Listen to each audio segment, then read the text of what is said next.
Shalom Bapak Ibu dan Saudara, kita bertemu kembali dalam Ephrata Devotion. Dalam Yohanes pasal 5 dikisahkan tentang penyembuhan di kolam Bethesda. Sewaktu-waktu malaikat Tuhan turun ke dalam kolam dan menggoncangkan airnya.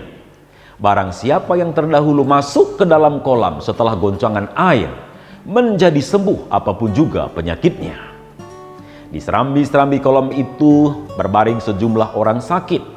Orang-orang buta, orang-orang timpang, dan orang-orang lumpuh. Ada seorang yang lumpuh selama 38 tahun di sana. Yesus bertanya kepadanya, "Maukah engkau sembuh?" Jawabnya sebenarnya simpel, mau atau tidak.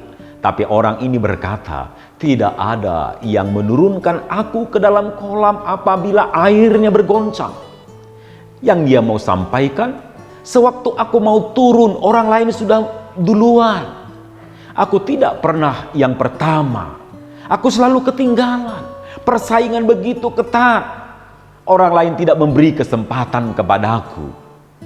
Yesus memandang dia dan berkata, "Bangunlah, angkatlah tilammu dan berjalanlah." Pada saat itu juga sembuhlah orang itu, lalu mengangkat tilamnya dan berjalan.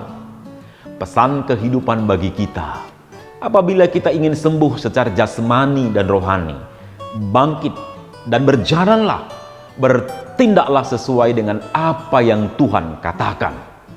Berhentilah mengumpulkan segudang alasan, berhentilah menyalahkan orang lain, menyalahkan diri sendiri, menyalahkan keadaan yang mengecewakan. Bangkitlah dari keterpurukan, dari kekecewaan. Bertindaklah sesuai dengan firman Tuhan. Untuk berjalan, orang lumpuh itu tidak harus masuk ke dalam kolam. Tubuhnya tidak harus dibenamkan ke dalam air, tapi mengikuti apa yang Yesus sampaikan. Bisa jadi Anda sedang mengalami kelumpuhan dalam berbagai hal saat ini. Anda tidak dapat bergerak karena keadaannya begitu sulit. Tidak tahu apa yang harus diperbuat. Di dalam Tuhan, tidak memahami jalan keluar bukan berarti tidak ada jalan keluar bagi masalah Anda. Tidak menemukan jawaban bukan berarti tidak ada jawaban bagi masalah Anda. Anda hanya belum menemukannya. Allah punya jawaban bagi masalah Anda.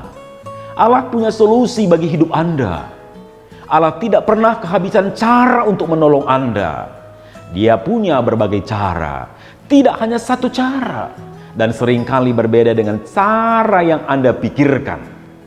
Orang yang lumpuh selama 38 tahun terus mengharapkan kesembuhan ke dalam goncangan air.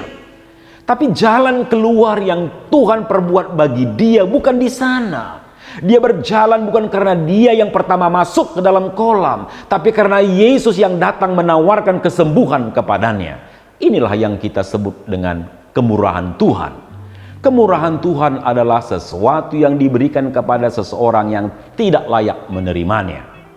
Sesuatu yang didapatkan bukan karena usaha seseorang, tapi pemberian Allah.